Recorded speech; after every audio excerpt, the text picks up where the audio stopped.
Hi. Hi. We've had some issues, so we're not going to pretend that we haven't been staring at each other for 15 minutes. We have Sarah. Thank you for joining me for this talk. Thank you for having me. I feel so honored. I actually feel honored. I was thinking going into this that I've actually been just as nervous to do this with you as I was to do it with your husband. So That's so weird. I think it puts in perspective the weight that someone's presence carries, right? Oh, And the weight that, what they do in the world carries. I And appreciate yes, we often elevate people in our minds um, related to what they do. And so for you, your platform of being a stay at home mom, yeah, right. I empathize with that with one kid. So you have three. it. So put you like where I don't want to be, which is way up here. Be clear, to be clear upon clear. So I just want you to know that to receive that, from me. Thank you. I appreciate that.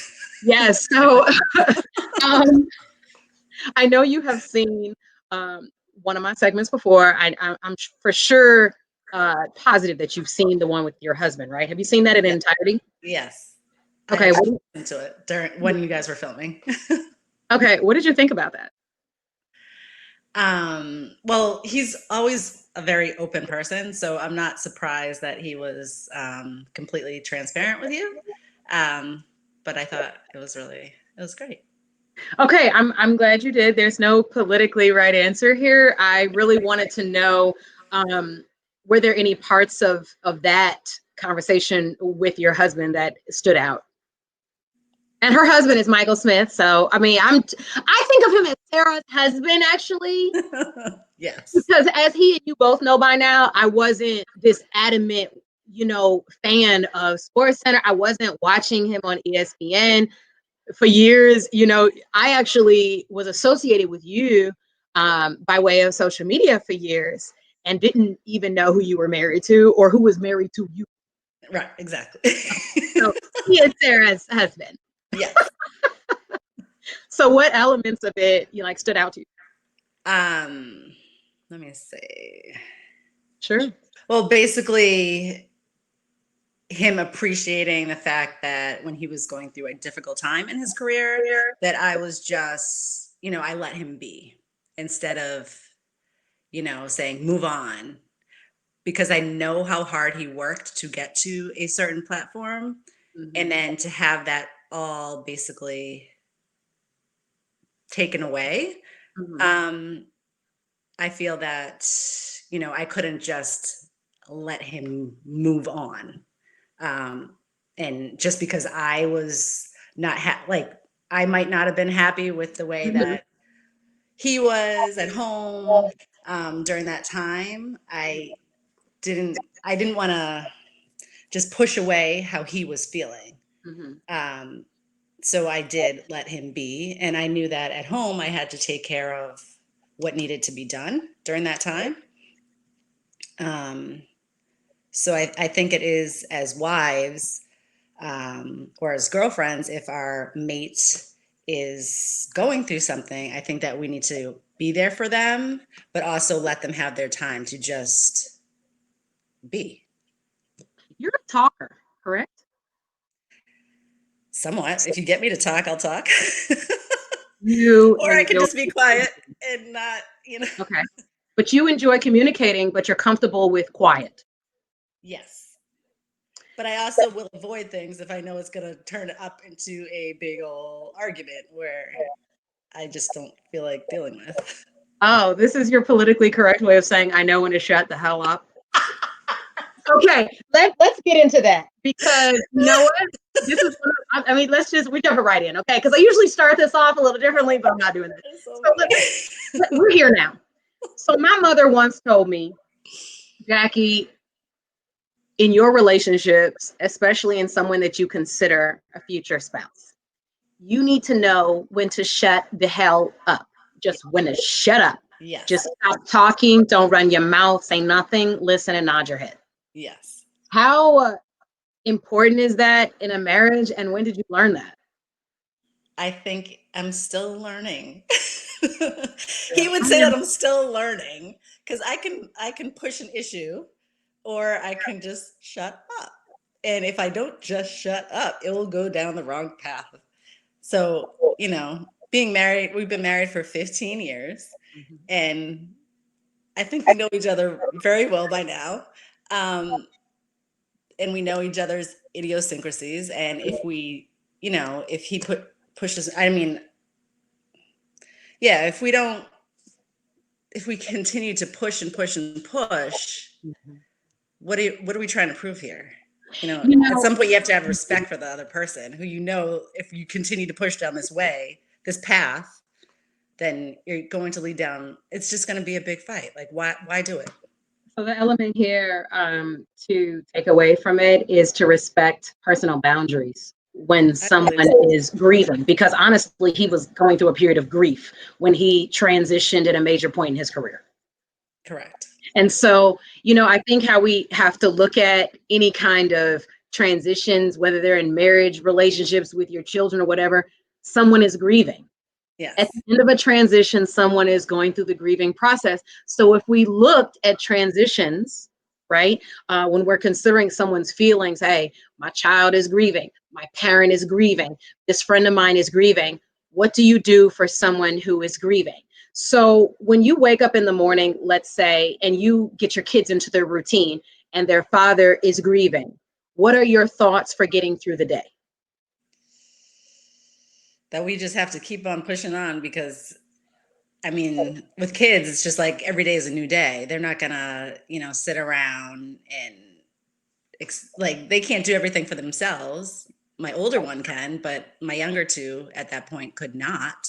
Okay. So someone had to pick up the slack. So I mean, I'm not saying that he didn't do anything during that period. He totally did, and he carried his weight. But there was just certain places he didn't want to go, certain things he didn't want to do. Um, I think you have to be there for that person, let them know that you're there, be there, just show up and wait, do stuff, go above and beyond what you normally might do. Just continue to pick up the slack where the other person can at that point. Um,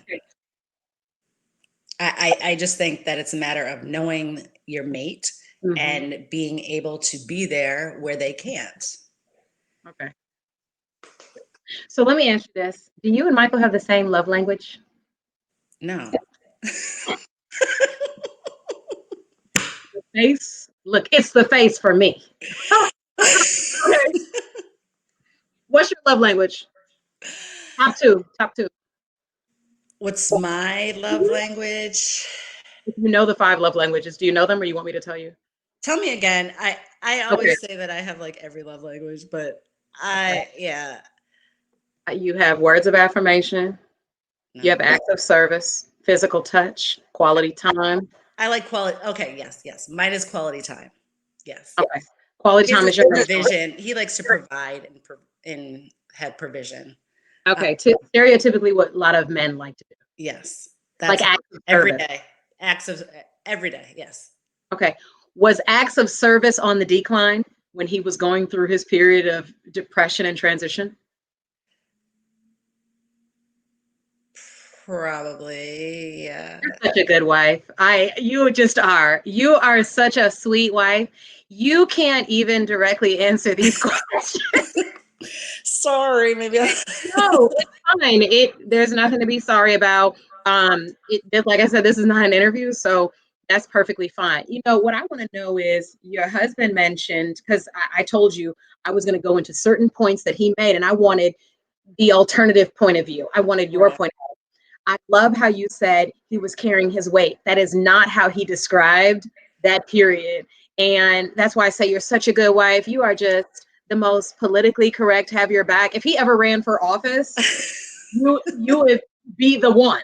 I'm telling you, they'd be like, Sarah, she really knows how to support her man. you know, he said she is everything. Those were literally his That's the words. She truth. is everything. Like basically, I just show up and you're like, carried his weight. And I'm like, all right, well, I got the different. If y'all were on first 48, somebody would be going to jail. Like, I think the problem is, I think a lot of it is I tend to like to erase that part of our lives from my memory. It was a very difficult time. So every single detail of what he did or what he didn't do, Mhm. I can't really remember, even though it wasn't that long ago. That's fair. So, are you happily married? Meaning, you use that phrase, not getting into details. Do you use the phrase, I am happily married? Do you describe yourself as a happily married person? I am a happily married person. So interesting. You know the reason I I'm don't think I asking? go around every day saying it. I mean, I think there's always room for improvement, what we could do, but I think that we are a happily married couple. Yes. I think he would say the same. Did you see the video that I did on Facebook about how there's no such thing as happily married people? No, but that would be interesting to watch. No. Yeah, I did. I said that. In fact, I I said, always say that there's always room for improvement, what we could do differently or how we could improve. yes. But I mean, I don't consider us miserably happy people, No. miserably married people. Yeah, and I appreciate you answering because that's not even where I was going with that statement. The thing is, I asked the question to provoke thought because the reality is there really a such thing as a happy marriage, or are there stages in your marriage where you feel happy, right? Mm-hmm. And then you use that as a general description because this has already, we've already just touched on the fact that there was a difficult stage where maybe you weren't waking up feeling happy every day. And I mean, I just validated what I think is my point, but and I used you. But listen, so this is just, Thanks. I made this whole video about it. And I love that I got feedback from single people and from married people. And then I told the married people, very respectfully on the feed, we don't want to hear from you because you will never tell us you're not happily married. Right. So you will not. Why would you do that?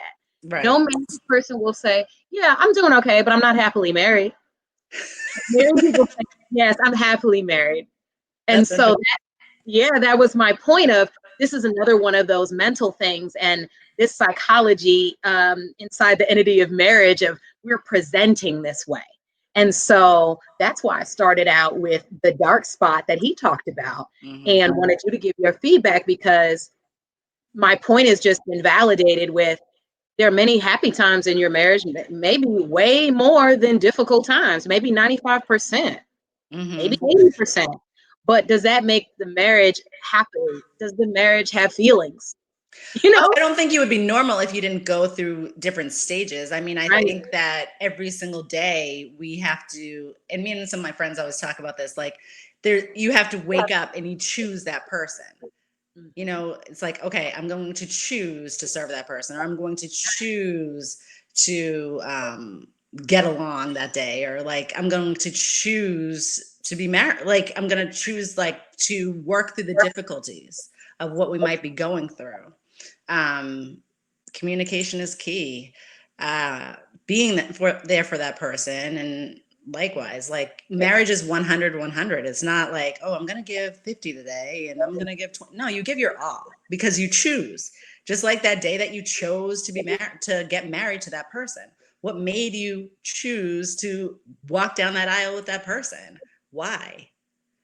Like, I mean, so many people are getting divorced now. I mean, barely making it to 5 years. It's like, why? Why? Are you not willing to choose that day? Are you not like, I understand things happen, someone cheats or like someone abusive relationship that happens. But for the other people, why? You just don't feel like working it out? Like, I don't know. Do you think that's what it is? Or do you think it's more that sometimes people are unwilling to grow together anymore?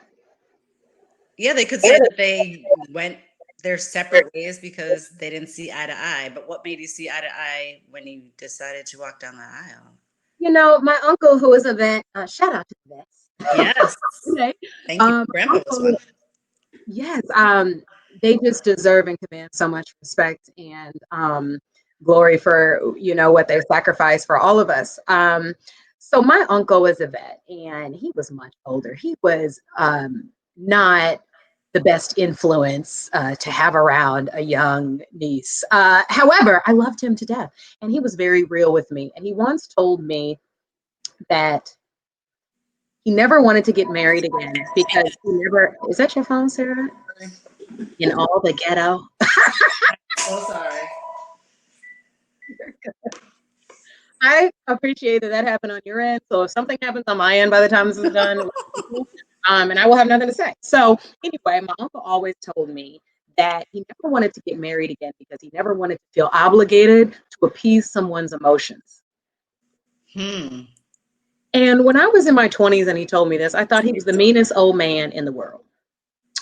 And in my late 30s, I have so much respect and appreciation for his honesty with himself in knowing that he didn't want to drag himself or someone else into a long-term situation where at some point he wasn't going to want to pour into them. Because that's really what that's saying. Right. And I get that for people who are not married, but Yeah. if you are married and you're saying that, I don't maybe I'm too far into it. I just can't even give it open. Yeah, that's okay. You're too far into it. I think yeah, because I'm just like, okay, what I mean, I think it's just work. Marriage is work. Like what before marriage, it's just like, oh, this is fun. I want to get married. I want to have 3 kids. I want to do this. I want to have a white picket fence. Yeah. And it's glorified. But once you're, I mean, I don't know if anyone can prepare you for it. Okay. All right. Here, this project, you're very good at this because you're already taking us to my next point. So my next point, this is unscripted, but I have things in my head that I want to touch on with you. And so this is one of those things. You've already validated what my next question was, is what is the fantasy that you projected before you got actually married, before you actually walked down the aisle? And there is a fantasy in every situation we walk into that we project on it. Right. We can deny that with a new job, with the first baby. No one wants their first baby to have medical issues. I did not project that. Right. I had a fantasy of what this life was going to look like. You had a fantasy in your wedding photos. You have the biggest smile I've ever seen. And I'm like, oh, that's nice. I wonder if that was there after the second child every day. I mean, I literally am like, oh, that's look at her. Look how happy she is. And so in my head, it's easy to see. And looking at people's photos, it's like, oh, that looks amazing. Like, I want a day like that. I want to go on a honeymoon. I want to have the kids. It's like, and then once you bring the kids into it, it's a whole nother world. Okay. And you have 3. Yeah, I have 3. And the first one, we got married July, had her the following May. Okay. So that was like, right away. Mm-hmm. So that just brought a whole nother dynamic to it. How did that affect your marriage in the first 12 months having a baby? Oh, and then after that, so Mike is from New Orleans. All his family, friends are from New Orleans. So we got married July, August, I think it was 25th. Hurricane Katrina happened, where his mom, uncle, grandmother, and stepdad had to come live with us a month after we got married for a few months. You're smiling. Was that a happy time? Okay. You've made it through. Wow. We made it. Yeah. So that was, it was like boom, boom, boom. So many different things, life changing things happened in the first. Was that a non-issue that just came up that they were being displaced and they now have to come live with us for a while? It was kind of like either that or the streets, because like everyone he knew, yeah, okay, of course, everyone he knew lost their house, Okay. Everybody. Wow. All of his friends and all of his family lost their house. My goodness. So yeah, so he was grieving. Yeah, it was hard. I mean, his city, his family home, like everything was just okay. So you and Mike had 3 traumatic life events in your first year of marriage. You had marriage, you had baby, you had displaced no, this is serious, displaced family. Then I go back to the fact that this man told me he's never been to counseling. And Yes. so, And I think I need you in my life so I can have it. I need you more in my life. okay, well, I know y'all can pay my fee, so that's not a problem. Moving right along, we don't need the sliding fee for you. So listen, when appropriate, I implement the slide. So listen, so wow, so okay, they usually say that there are 5 major life traumas that if your marriage can withstand them, Oh, I then haven't you're even finished yet. okay. Please, More trauma, but that's please. further down the road. So, Okay. okay, so that was 2005, and then 2006 we had our first, and then 2008 we had our second, and then 2010 I had a ectopic pregnancy, which I almost died. Explain that for people who don't know what that is. So basically, your fallopian tube ruptured. I lost it. The baby is so I can't really remember all of it, but because again, I don't know, something about traumatic experiences, I try to just erase them from my mind. I was in the hospital for a week and on bed rest for a month, and I had 2 toddlers basically. The year after that, yeah, I literally, the doctor said if I had not come to the hospital, I would have died. Blood transfusion, basically my whole body. Um, After the second baby. that would have been the third. It Oh, would the have, third. yeah, yeah. And then a year after that was a miscarriage. And then our miracle baby came in 2012. And so we have 3 kids. Okay, I didn't know that you had a miscarriage. I mean, well, that's such an interesting phrase when people say this. We wouldn't know. That is private information. So thank you for Yeah, sharing. I share it. Yeah.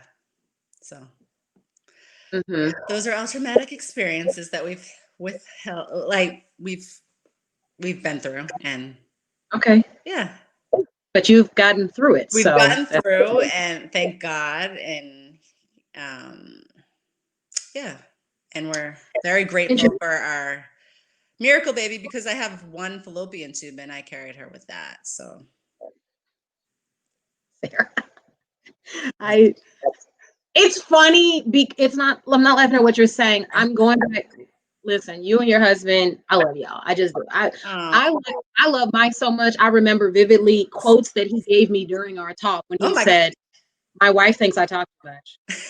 And we now know about how many fallopian tubes you have. I love it. I am here for The it. body has 2, but now I have 1. Listen, I want you to make him at some point watch this so he can feel better about what he reveals. Because first of all, I appreciate that. I appreciate that and I empathize with that. And I have had a miscarriage myself before. I've had one myself. Yeah. And um, I was not, obviously, I've never been married. So I was not married. I was in a very serious relationship. Mm, And I was really getting to the point where I was excited about the pregnancy, and then the option was taken away from me, and that's what my grief was associated with. I didn't get right. to choose anymore what I wanted for my life.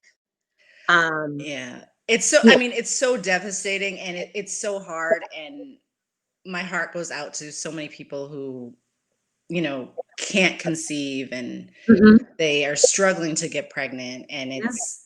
and people who don't talk about their miscarriages. I feel like it's so important for me to Mhm. speak about it because it's just like a taboo subject. And it's like, if you have one, it's like, don't tell anyone, don't tell anyone.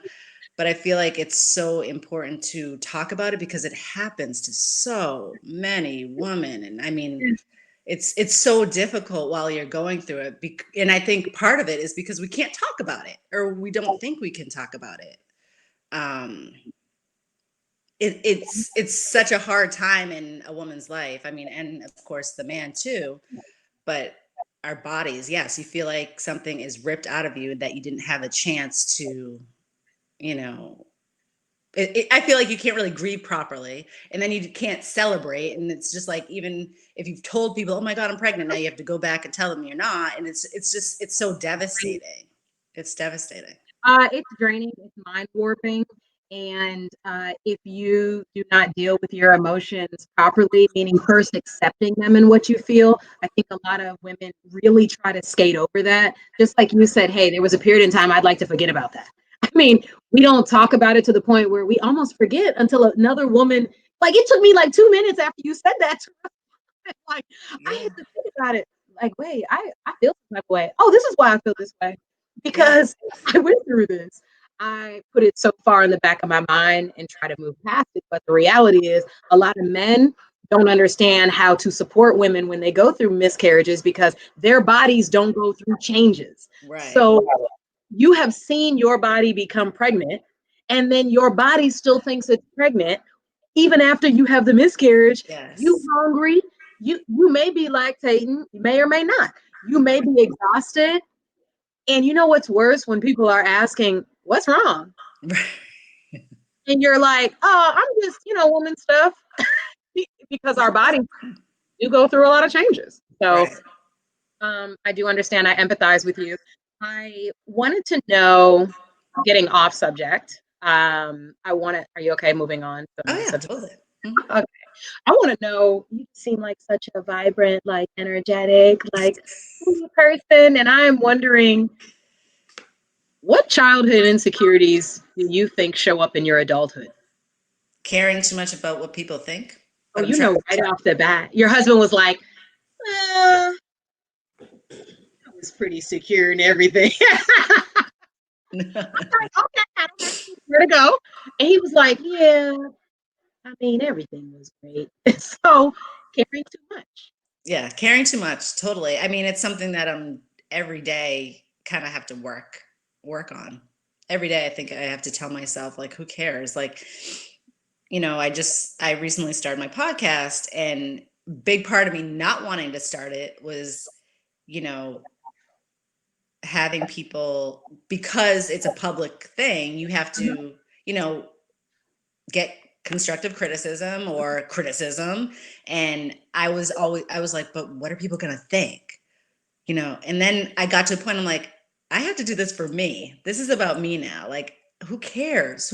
And in reality, no one cares about anything. Nobody cares. People are so concerned with themselves these days. It's just like nobody cares. They'll say they're what they feel, and then they're moving on.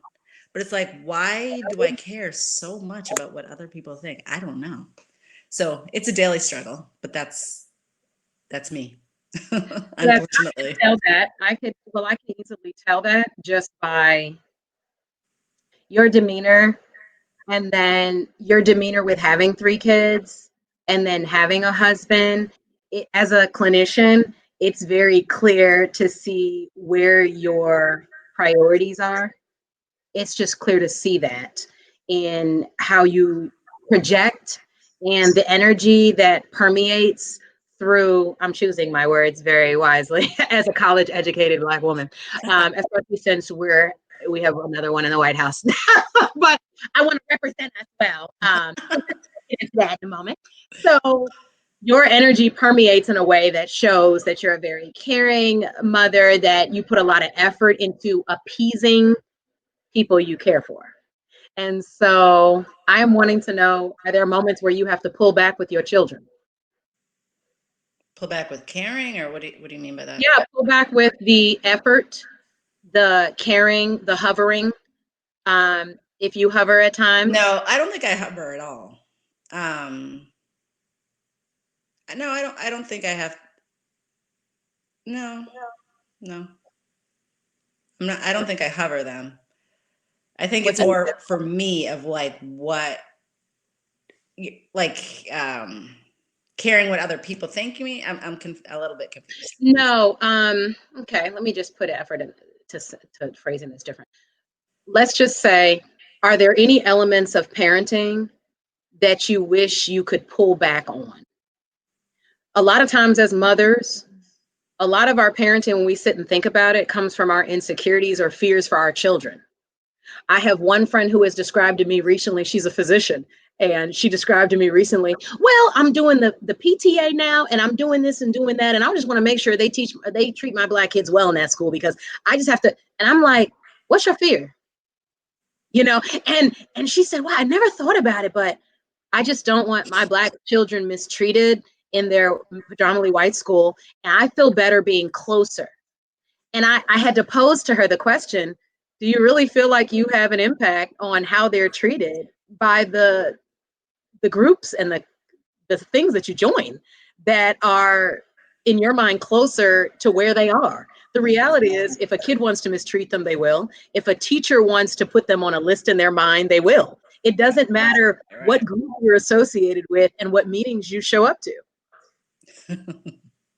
And so I'm just, that was her way of saying, okay, maybe I could pull back on that was her way of hovering, basically realizing what her fears were. Do you have any fears that you feel like may seep into your parenting that you may want to pull back on?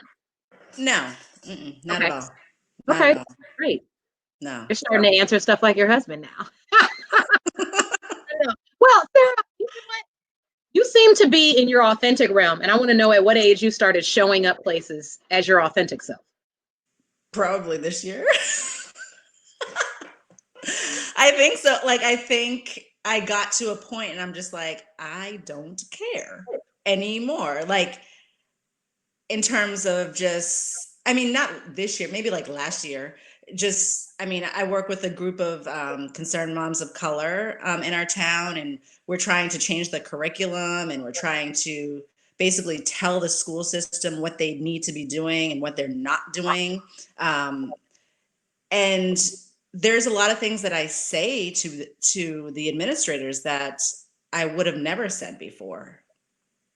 But now I feel a lot more comfortable in my skin to be like, I just don't care anymore. These are my kids. And they are being, I feel like my kids and all other children of color are being affected by the lack of representation in said curriculum.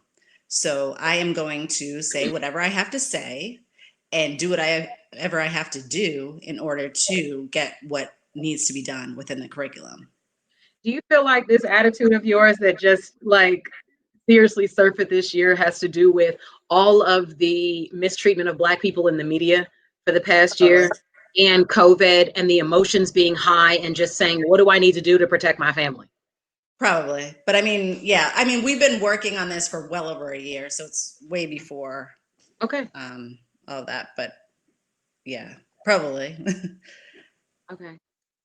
So tell people what you're doing now about your podcast and what the overall message of the podcast is and why you started it. Well, in January, I was this is God honest truth. I was sleeping and I was woken up 2 days in a row, and I feel like God told me like I needed to start a podcast. Like I've been thinking about different things that I'd like to do, and podcast was just not one of them. Like this is not me. I don't like being out in public. I don't like meaning the public eye in terms of like, oh, here's me. This is what I'm gonna do. I'm gonna do a podcast.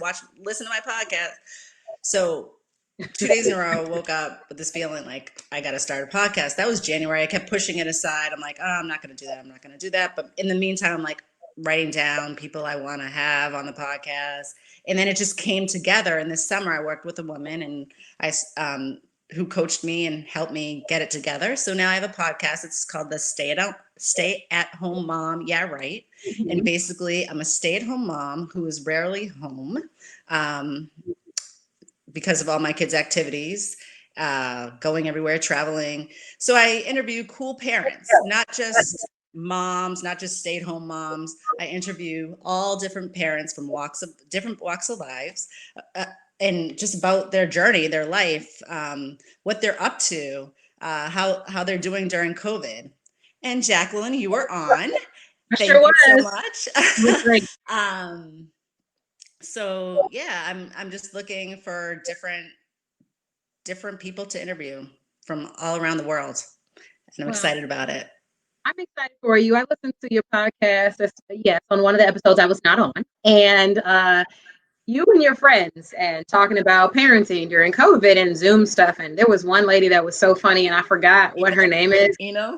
Or Nicole. Probably she had a deeper voice and she was sarcastic like me. And I just felt her. I just empathized with her vibe. I just liked it. I connected with her through your Yeah. podcast. Um, I just think your personality, like I said, it permeates through that, and that it's a comfortable podcast to listen to. It's something I could listen to like cleaning bathrooms in the morning and like after the kid has gone to school and just laughing about these parenting things. Yeah. And I like it. Thank you. I appreciate that. I really do. Yeah, you're welcome. I in all of these, segments that I do, I like to tell the person that I'm talking to why I chose to have them on. And so usually I do that at the beginning, but I'm going to do that now. Um, I want to let people know what the background is of how we became acquainted. And so there is a woman who lives on my block, who lived on my block growing up, who is, I believe, your cousin, right? Yep, Michelle I'm Richardson a is your cousin. cousin. Yes. Yeah. Okay, she's like a surrogate mother to me. She had a home where I babysat her child, and then she allowed me in her home when I was a teenager having very difficult times with my mother. And so watching Michelle parent, I just thought she was like who is this? Like she was just so like prim and proper and sweet, and like she never cursed. And I'm like, what is this? Love being there. Okay. Now my parents cooked and cleaned, and we had chores and everything, but Michelle was like, she did everything and she smiled all the time. And I was like, this is Oh, nice fantasy land, you know? So, but I joke with her about it. I'm like, look, oh, whatever y'all sweet. was doing, I was taking it Right. because I told my parents I'll stay for dinner and then I'm going to dinner down there. And That is so so funny. she offered an alternative to Mhm. mothering. My mother is great, but she offered like this fantasy of mothering that I had envisioned, like, okay, everything's great. And she would be because she wasn't my mother. Right. Anybody that's not your mother is Right. sometimes absolutely fantastic. Right. Right. But yes, I became acquainted with her and she became like my family. And then when my son was I think a little bit after he was born, within the first 2 years, and first year we moved to Boston and y'all were up that way. Mm-hmm. And actually she said to me, my cousin Sarah lives out there. Um, she made it very clear that you can connect with her anytime if you need support. And I was at a very difficult stage in early parenting where I was depressed around the clock and grieving having a child with severe medical illness. And I was young, I was 26. I didn't know how to emote and how to ask for support. So I want you to know that I always knew in my mind, in the back of my mind, that you were there if I ever really needed you and I didn't even know you. Right. I knew by association if Michelle said I could depend on you for emotional support, that you would find a way to give it. So I have never said that to Oh, you. Um, yeah, but how does that make you feel hearing that, knowing that it's been probably 11 years that we've I been know. It's acquainted? crazy. I feel like sad that I wasn't able to really. I mean, I know we talked, but I feel like I had known more or did more. I feel like I wish I had done more. You Yeah, know. that's your childhood insecurity coming out, and that's okay. But that's why we go to therapy. Yeah, thank you. You're trying to take my money. I mean, like so I said, no sliding scale, baby. So listen, Oh my God. it is that, but it's when we really learn to hone in on what those insecurities are and deal with them, and it changes the way we approach even the idea of those situations. You will start to process that different, which is, Right. she didn't tell me, I wouldn't have known. We had barely established a serious relationship and she was grieving. Hmm. Most people going through grief don't even know how to express that because we deal with the trauma of our parents. Right. They did not learn properly how to grieve. So I was in my box. I was rarely even calling Michelle and telling her. I was rarely calling my own mother. I didn't want to put what I felt was a burden on other people. Mm-hmm. And Mm-hmm. so when she was saying, my cousin is here for you, I said to myself, that is very nice. Mm-hmm. But I do not want to dump my depression on this nice woman who is married with children. That's not something I want to do. So I want you to know that you can appease whatever insecurity you have about whether you were there or not, that I do not feel that way. I feel like if I had really needed you, knowing you were there is more than half of the solution for Yeah. me, knowing you were there. So I appreciate that. And then years later, I don't know, maybe 2 or 3 years ago, I saw a picture you posted of your family. And so I'm like, I've seen that black guy before. Where have I seen him? And so I'm like, maybe that Negro is on TV. And so I looked at his name. You posted, sorry, the sun is like going in and out, but I saw something you posted and you were like, my husband Michael. And I'm like, and then I Googled him or something. I don't know. And then I'm like, oh, Sarah's husband is somebody. That is too You funny. know? Yeah, so that's how that came about. But I appreciate that whatever I needed, even when I said, hey, I want to be surely a guest on your podcast with you. Thanks for asking me. But I had wanted to sit down with your husband and have a talk months Right. ago for these reasons. And that you said, oh, okay, that's easy, he'll do it. And as I told him, he was like, look, you need to go through my wife. So that That's was great. easy. A lot of people have been asking me, but the reality is, I feel like the Black community, especially with women, we feel like something's going to be taken away from us when we help edify other people. And the reality is, No. nothing is taken away from you.